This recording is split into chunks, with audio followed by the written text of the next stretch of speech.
Hi everybody, it's Fiona Hooper here again for a weekly show about the poetry of painting. And great to be back with you. Please say hello if you're listening in. Lovely to have you with us. Do join in. Do make some comments and ask questions if you'd like to. And if you're on replay as well, please do make comments again and we will reply to them as soon as we can. So this week, it's my great pleasure to be joined once again by the wonderful poet, Ritesh Nigam. Hold on a moment. There he is. Ritesh, hi, how are you? I'm doing good, Fiona. How are you? Good. Yes, I'm very well, thank you. Yes, yeah, it's busy times, but it's always busy, isn't it, actually? So I don't know why I bothered to say that. I'm never not busy. So have you frozen? Uh-oh, Ritesh frozen. You may have to go out and come back in again. I don't know if you can hear me, Ritesh, but I'll wait for you to rejoin us if you Being a can. bit slow Oh, you're back. today. No, yeah, you're sort of there intermittently. You were fine just a minute ago. Hello. Yeah. Okay, well, we'll wait for Ritesh to get himself sorted out because I, for one, am waiting to hear his poem about my painting. And this week it's a painting about Venice or of Venice here. So we'll just wait for Ritesh to come back. And unfortunately, the painting looks a little bit yellow in this light, but if I put the other lights on, oh, hi, Chris, lovely to have you with us.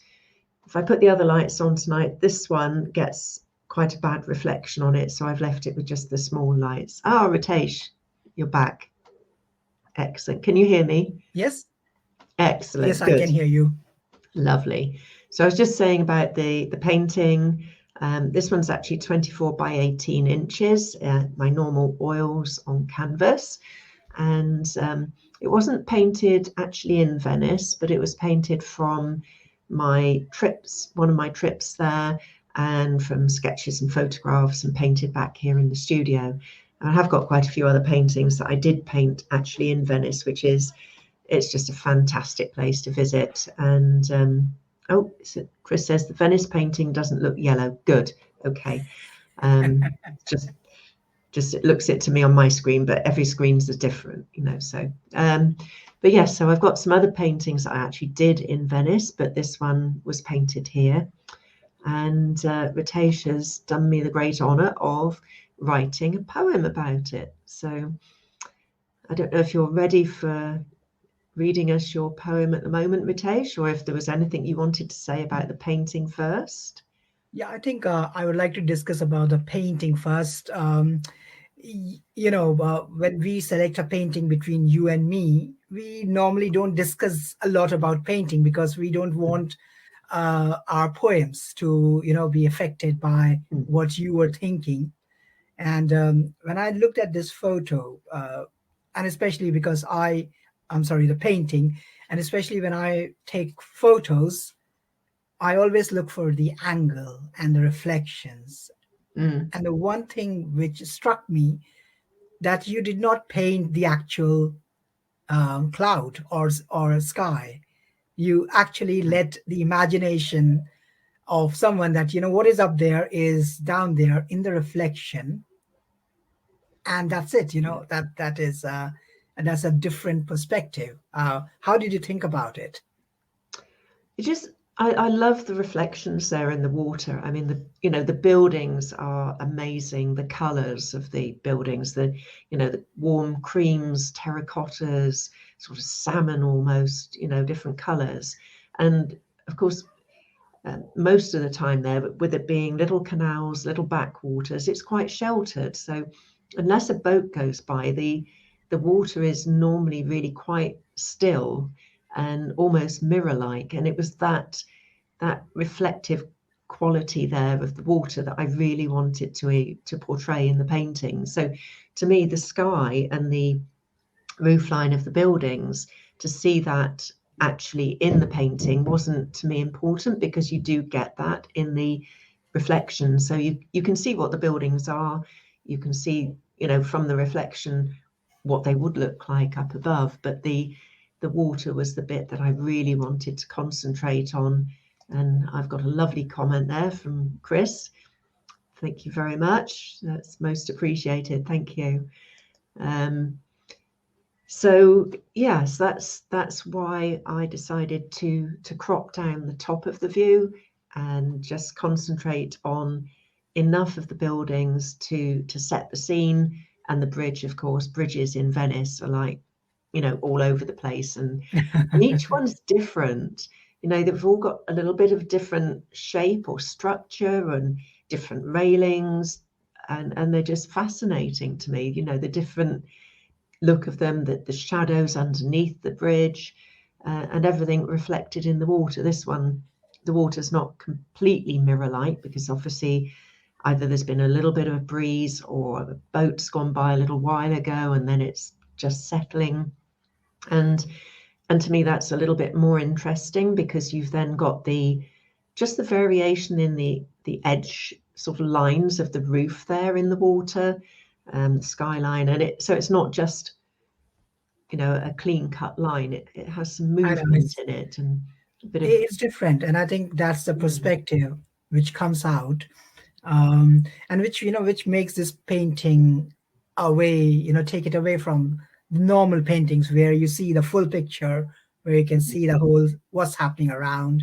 This is like a macro, you know, when we use photos, we do like a macro lens where we go very close to the subject, and yeah. over here the subject being the bridge and the water, you know. Yes. Amazing. Yeah, thank you. So, well, let's have a listen to your amazing poem. Mind you, I've been talking about the painting here, and was there anything else you wanted to say first? I've been No, monopolizing no. it. It's always pleasure listening to you, you know, going behind your thinking. It's amazing. It's like when I see the paintings, when I see, and when I discuss with you, it's like now the paintings are kind of, I know what's going on behind it. So that's amazing. Okay, so here is the poem without further ado. Um, Title: As the Painting, Venice Reflections. And I think I sent a message to you that, you know, I am kind of a sucker for the reflections. Even in my Yes. photographs, I just love reflections. And I think in the life also, it helps to have the reflections. And so when I was trying to write the poem, I was actually a bit philosophical. And I went a bit, the tangent was, you know, I went into reflections and memories, but actually I edited the poem and I brought it back to what's happening here and not my imagination, which was taking me to a little bit of dark place, you know. Ah, So right. um and that's sometimes, you know, and when I was thinking about it, that's, you know, the small alleyways, they sometimes bring those dark memories, you know, when you see something converging. It's like, you know, and the water itself goes for a reflection. So enough of what went, you know, in the background. Let's go for the poem, which is right now. Okay. So let me set up my screen because, okay. Venice Reflections. Amidst the eternal idyllic sight that is filling the lacuna of nights. Nights are Elysian in this ambrosial land which is home to many bridges connecting this beautiful city of canals, as it forever takes away simply your and mine breath that draws for both me and you amidst the reflections of this land never ceasing to show aurora anew to the dawns of this world unknown to reflection swirled in the painting you see above the reflecting Venice love. Lovely. Excellent. You've got some wonderful descriptive words in there, you know, and the aurora and just just the whole package, beautiful. Thank you. Thank you. Lovely, thank you. And it's lovely actually. You mentioned your photographs, and so I know that you've got an eye for a composition and a picture. And I've seen some of your photos as well, some that you've sent me and some other, and they are brilliant. And you've even had your photos published in the newspaper, I believe. Yeah, that's right. It's and thank you for your compliments. It's sometimes, and I think I wrote when I took that picture of a rainbow, and I wrote that sometimes opportunities present themselves. That's it. And so I was walking to pick up my daughter, and over there, I think 3 o'clock in the afternoon, it was just after the fresh shower, and there were two beautiful rainbows in the sky. And I think Yeah. people were, I could see on my social media, people were sharing the photos of double rainbow. It's always amazing to see a big rainbow, and then when it becomes double, it's like wow.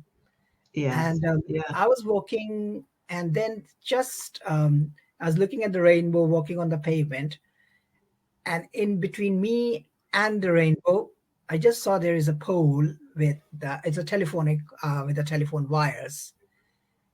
And it just happened that I just stood there and I was just looking at it, and I said, well, I have to take the camera out. So I haven't taken the photos of the rainbow till now. I was just watching them, and then I said, now to take this photo of this thing. And so you probably obviously have seen the photo of, now probably people who are listening, they can imagine a pole which has got a wires going around and a rainbow. And when I took the photo with the composition and everything which happened, you know, uh, it became almost like an invisible umbrella with a rainbow in it. Um, Yeah. and I shared it on social media on my Facebook group, and suddenly there was a message from a local reporter that we would like to publish the photo. It's so print worthy, and other superlatives attached to that photo, um, and it just happened. Yeah. Magic. Yes. You should have said, by the way, I could write you a poem to go with the photograph. Ah, Probably I should do that actually. yeah. No, I love the poem and the way that, the bridges connecting the different parts of the city and everything. Just lovely. Thank you so much. That was a You're brilliant welcome. poem. Thank you. So, but I think you've got something else to share with us this week, haven't you, Ritesh? Some special event, some special award, in fact. Yeah, I think it's been a good happening year. And hopefully with the everyone getting behind the COVID, I think Mm. people should get kind of a positivity, not the positive number, but the positivity in Yeah. them. And it so happened that yes, I've been very, very blessed to be awarded local COVID hero from the mayor of Workingham. And it was so that was unexpected, but that was something which touches your soul, that you did something Mm. for the community recognized it, and um, I'll say they went for. So Chris said, "I like the bridge theme in the poem." Perfect. Yeah, Thank you, absolutely. Chris. And it so happened that me and the co-founder, we both got nominated for the COVID Hero Award from the mayor. Mm. Wow. And oh, you haven't. I thought you'd frozen for a minute then. So Okay. what was what did you set up what Yeah. did you found that was the underlying? Underlying. Yeah. So Yeah. obviously, what is it? See, the community. I lost a train of the thoughts, but that's all right. It happens. Yeah. So um, so as a COVID hero, what did you set up that caused the mayor to honour you with the award? so at the start of the pandemic, the lockdown, and we were obviously looking at the images of the shelves being empty, no mm, milk and no medicines, and as usual, which was happening around UK. Never seen anything like that before, probably. yeah, um, and people started to put it on the internet about, people are selfish, and people are this and people are that. And I was looking at it and I say, well, and people were concerned, obviously people were concerned, where will I get the medicines, where will I get the milk? mm, um, so a thought came to me, and the thought was actually long back in my memory, but it just came out, that why don't we set up a group? And this was before, if you remember, the mutual aid COVID groups popped up mm, all around the country. This was almost a week before, where I put in the group that we should start a thread or a group where whenever people need something, if they are isolating, they can't go out, we'll go and do the shopping for them, we will get the things for them, we'll find out where the medicines are, where the milk is, where the eggs are. And people just say, yeah, that makes sense, let's, instead of just posting that there is no egg, we should mm, post there are eggs. and yes, and that's the beauty of social media, when you use it correctly. mm, So within a couple of days, we called it neighborhood needs. We started three groups: neighborhood needs early, neighborhood needs local early, lower early, and woodley. And people started joining, people started posting, I'm isolating, I need this. And you won't believe it, before you could say yes or no, there were answers. Okay, I got that. And yeah, we wow, as administrators were, I'm getting goosebumps, we were getting goosebumps at that time, that people are so helpful, where you will mm, see on another group, the same early group, where people are fighting. Over here, everyone is supportive of, yes, let's do that. mm, And people got, we almost got 1,000 members, 1,300 members altogether, so we are talking about 1,300 families.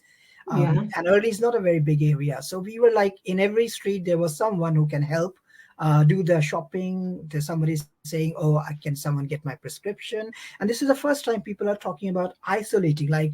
And I think mm, initial days, the virus was something like that, if you just go out of the street, you might catch it.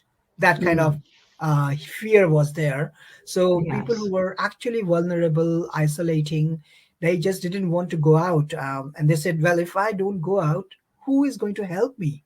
mm, And suddenly this group popped up, and awesome. Awesome. Thank you for bringing all those memories back. But that was really worth. And yeah, then when we started seeing all the other mutual COVID groups popping up, it was a kind of a very, refreshing feeling that everyone is kind of concerned about and coming out to mm. help each other.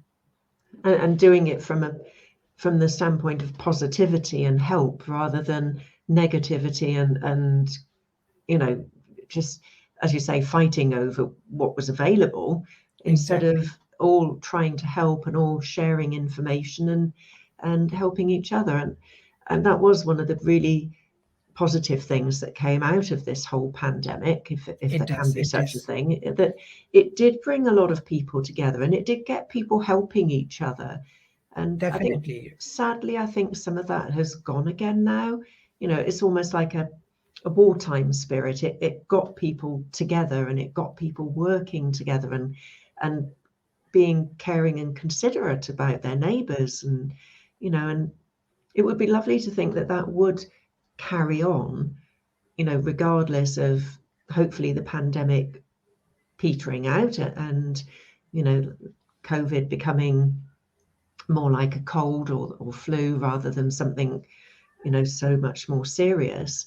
It would be lovely to think that community feeling could carry on and people could carry on looking out for each other rather than just going about their day-to-day life with blinkers on almost. I know. I think the pandemic, the positive side of the pandemic has been, uh, people have actually looked inside. What Mm, is my priority? What is yes, what the, what it yes. matters? And I think a lot of people have got this awakening that, Mm, maybe I was running after something. When you say, oh no, I don't have time, I have to do this tomorrow, and then that tomorrow becomes 2 years, then you actually mm, see that what you yeah, were worried about to do tomorrow and you couldn't do it for 2 years, and then still, you're okay.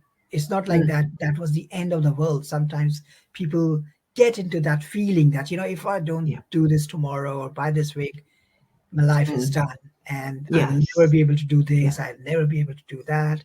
But look at it, I think that's has been, and as you said, that happens when there is a war, where there is a conflict, when people actually come together, and mm. instead of thinking about themselves, think about the community as a whole. Sammy's just joined us. Hi, Sammy. Thanks for joining us.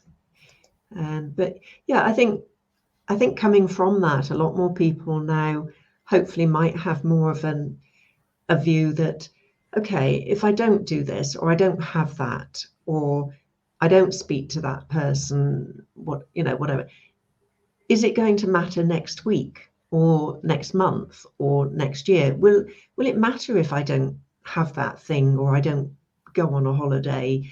Yeah, holidays are lovely and it's great to get away, but you know, if we can't get away on a holiday, should we, and so many people, had serious illnesses with COVID, and worse, dying, of course. Shouldn't we just be grateful that we haven't been on a holiday, but we're here, we're healthy, we've got what we have already, be grateful for what we've got, not what we haven't got. So Definitely, definitely. Well, you yeah. have to look at the big picture, that anyone who Mm. is alive, and including you and me, could have died. As Yes. simple as that. The fact is this: anyone, Mm. anyone who is alive, they should think that they are having a second life, because you can't, you are just a number. Yes. Oh, and absolutely. and if you think from that perspective, that this is my second life, this is my second chance, this is, and then, from that perspective, when you look at it and then say, well, I am blessed if I'm Mm. alive, and Yeah. if my family members are alive, my parents and children, that's everything is all about, thinking about the gratitude and the blessing, and Mm. start from there. Yes, yes. Be grateful for what we have got and not worrying about what we haven't got. I know there were some people that fell onto really hard times, and you know, I'm sure they might have a slightly different view about being grateful for what they've got, because they hadn't got a lot. Yeah, But they still had life as well. And I just hope that they've all managed to well, bounce back sounds very trivial, but you know what I mean, that yeah, they've all managed to overcome the obstacles that they faced. So fingers crossed. Yes, but it does make you realise how lucky most of us are, to be perfectly honest. Oh, exactly. Yeah, Chris says we should be grateful that we don't have bombs raining down on us, but we're not starving, and we have brilliant emergency services to keep us safe and stop moaning. Absolutely. We have absolutely. so Yes. much to be grateful for. Yeah. We haven't won the lottery, but hey ho, we're Yeah. here, and certainly, from my point of view, I'm here. I've got a home. I've got food, and I can still paint. So Yeah. win, And I win, think, win. exactly. And I think there has been a lot of fear mongering. When we talked about the shells going away, I don't think anyone was going to the toilet without the toilet paper. As simple as that, right? No, Not a single no. person went like that. Not a single person probably was left hungry because there was no food in the supermarket. And There just was still last year, food. May exactly. not have And been then, what they wanted, but there was still yeah, food. and even the Yeah, last year, we were talking about there won't be any turkeys on the Christmas, there would be toys on the Christmas. Think about it, all those fear and recently, when the fuel crisis, there was a run, there was no petrol, and people will yeah, be left without the petrol. yeah. This is more more, and because everyone is so much connected, it's easy for fear to, Mm. to to amplify. It's Yes, easy yes, for fear to absolutely. amplify. That's what I say. Yeah. That the moment I say, "Oh, I'm fear," and I text it sometimes, and that's it. It's like burning fire. Mm. Yes, yes. Because if everybody had just carried on buying the same number of toilet rolls they normally did, there wouldn't have been empty shelves, I'm sure.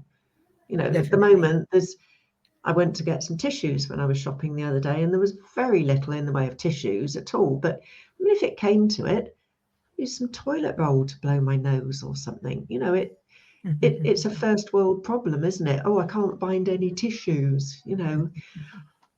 We can make do. We can, you know, exactly, and it's just people panic buying. I think that I know there are supply issues, but for most things, there are alternatives. exactly. And And and one thing also is to people will panic buy. People will yes, panic buy. So you yes, have to have that composure that, I know people have been panic buying, and instead of taking out your frustration, you can either go to the community, friends, network, or mm, phone around and say, okay, I'm going to find something out of it. This is how we are going mm, to do it. yes, That calmness needs to be there, especially in the first world where we are connected so much. If you put it mm, on the Facebook and say, well, I'm really ran out of paracetamol and I'm in pain, mm, do anyone have two paracetamol? And I'm sure 100 people will come and say, yeah, we do have two paracetamol. yes, and and yes, tha- and that's what we actually yeah, did. We actually found a family which needed four members, and they all needs 12 paracetamol in a day. mm, So we are talking about 48 paracetamol in a day they need it for their medical. And obviously you can't buy, there was a time when you can only buy two paracetamol, a packet of two paracetamol. So we said, well, let's make a list. How many do you need for a week?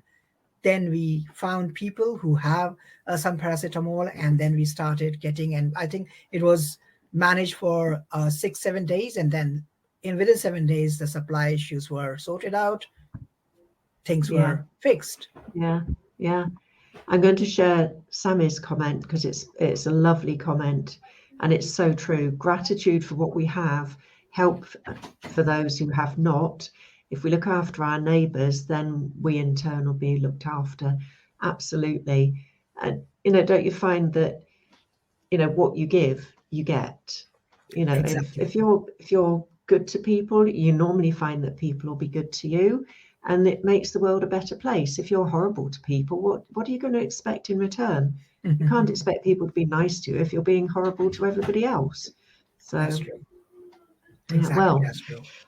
yeah. So on that note, we've raced through half an hour again, Ritesh, already. Wow, wow. Um, But do put your links to your Facebook page. Well, put some comments so that people can follow the link to you as well, and I'll put you in on the comments as well to see Definitely. your photographs, your poetry, everything else, and so they can catch up with that. And it's been great having people watching. Thank you so much. And if you're watching on replay, thank you as well. And if you'd like to put any more comments or questions, please do, and we will answer them as soon as we can. So thanks for watching, everybody. Hope you'll join us again next week, Wednesday, 7 o'clock, when I will have another artist reading another beautiful poem about one of my paintings, and lots of other sort of discussion. Who knows which way it might go, because we don't script these things. We just talk and chat and follow where it takes us. So and if you want to have some input to that, please do. Please comment like our guests tonight have done as well. So thank you so much from both of us. Thank you, Ritesh, for your wonderful poem and joining me this evening. Congratulations on your award again. That was brilliant. And hopefully you'll be back to join me again. Definitely. Thank you, Fiona. It has Lovely. always been a pleasure talking to you and connecting with so many people through you. So thank you so much. Lovely. Thank you. And take care, everybody. Stay safe and have a jolly good week. Bye Okay. bye. Bye, everyone. Bye.